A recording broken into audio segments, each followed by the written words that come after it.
Hello guys, welcome to our channel. రీసెంట్గా చాలామంది అరుణాచలం వెళ్ళాలని ఆసక్తి చూపిస్తూ ఉంటారు. అక్కడికి వెళ్ళాలంటే రాసిపెట్టి ఉండాలని, రమణ ఆశ్రమం చూడాలని, కొండలో దాగి ఉన్న దక్షిణామూర్తిని దర్శనం చేయాలని చాలామంది అనుకుంటున్నారు. మనం ఈరోజు అరుణాచలానికి సంబంధించిన టాప్ 10 మిస్టరీ విషయాలను ఈ వీడియోలో తెలుసుకుందాం. అంతకంటే ముందు మన ఛానల్కి ఎవరైనా కొత్తగా వస్తే సబ్స్క్రైబ్ చేయడం మర్చిపోకండి. మీలో ఎంతమంది అరుణాచలం వెళ్ళారో కామెంట్ సెక్షన్లో చెప్పండి. ఇక ఆలస్యం చేయకుండా వీడియోలోకి వెళ్ళిపోదాం. మొదటిది, అగ్నిజ్యోతి రహస్యం.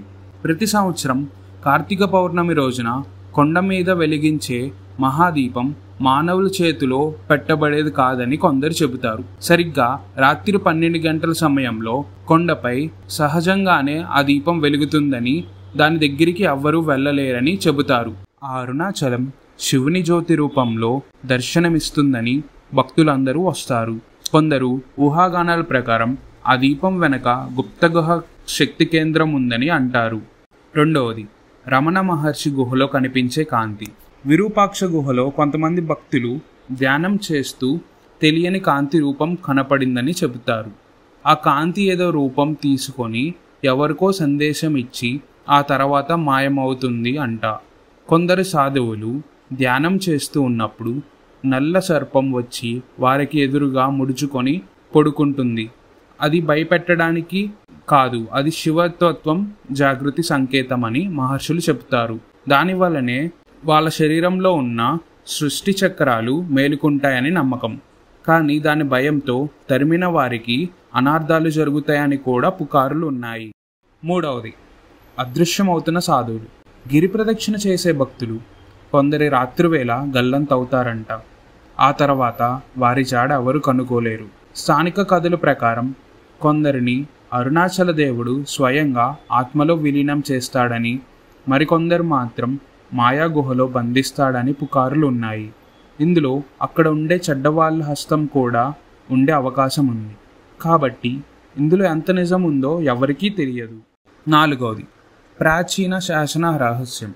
ఆలయం గర్భగుడి కింద ఉన్న శిలాఫలకంపై వేదమంత్రం ఉండేది అక్కడున్న సాధువులు చెబుతారు. కానీ ఈ విషయాన్ని పూర్వాస్తు శాఖ వాళ్ళు కొట్టిపడేశారు.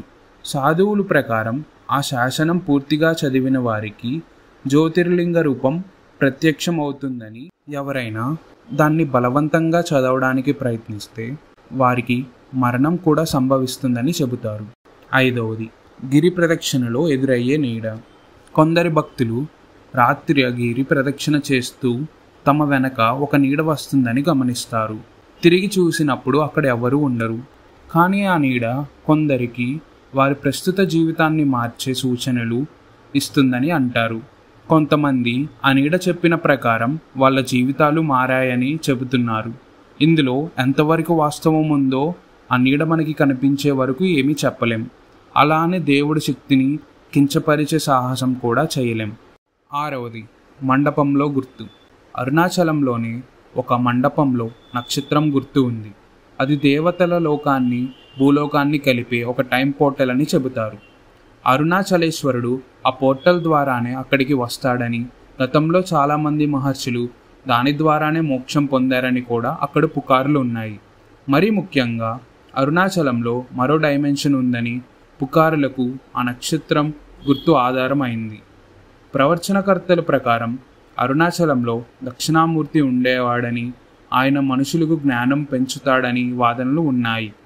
అరుణాచలం కొండపైన ఎవరికీ కనిపించని అదృశ్యలోకం ఉందని, దాన్ని తెలుసుకోవడానికి ప్రయత్నించిన చాలామంది తిరిగి రాలేదని కూడా చెబుతూ ఉంటారు. ఏడవది, గర్భగుడి ద్వారం వెనక ప్రాణశక్తి. ఆలయంలో ప్రధాన ద్వారం వెనక ఒక మూసివేసిన రహస్య గది ఉందంటారు. అది తెరవడానికి అనుమతి లేదు.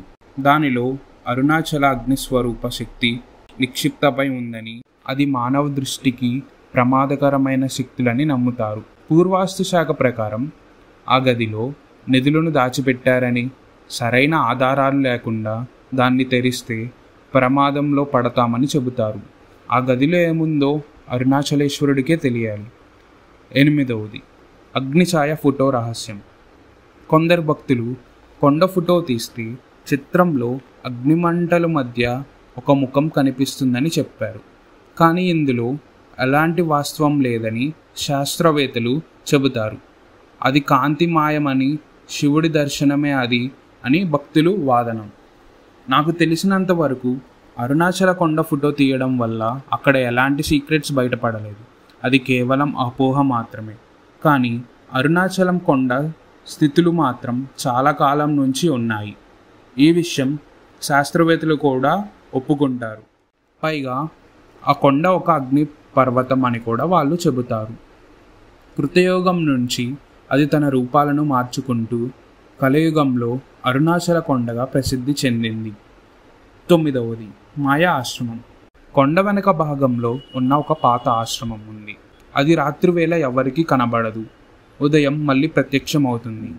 ఎవరైనా ఆ ఆశ్రమంలో రాత్రి గడిపితే వారి జీవిత రహస్యాలు తెలుసుకుంటారంట. కానీ విచిత్రంగా ఆ తర్వాత వారిని ఇంకెవరు గుర్తించలేరు. ఇది స్థానికుల్లో చాలా బలంగా నాటుకుపోయిన కథ. ఇందులో ఎలాంటి వాస్తవం లేదు. 10వది నాదం వినిపించే రాత్రి. అర్ధరాత్రి సమయంలో కొండ చుట్టూ ఒక ఓం నాదం లేదా డమరుకం శబ్దం వినిపిస్తుందని కొందరు చెబుతారు. కొందరికి అది భయానక దృశ్య రూపంలో అనిపిస్తుంది. ఈ విషయంలోనే చాలా వరకు వాస్తవాలు ఉన్నాయి. స్కంద ఆశ్రమం నుంచి పైకి వెళ్ళి అక్కడ రికార్డ్ చేయడానికి కొందరు ప్రయత్నించారు. అప్పుడు వాళ్ళకి భూమిపైన ఉన్న శబ్ద తరంగాలు కంటే భిన్నమైన తరంగాలు కనిపించాయి. అవి దేవతలు మాట్లాడుకునే మాటలని సాధువులు భావిస్తారు. శాస్త్రవేత్తలు మాత్రం అరుణాచల కొండకి అయస్కాంత శక్తి ఉందని, కాబట్టి అక్కడున్న శబ్దాల రంగాల్లో మార్పులు సహజమే అని చెబుతారు. ఆసక్తి వలనే మనిషి మనసు ప్రభావితమవుతుందని బలంగా వాదిస్తారు.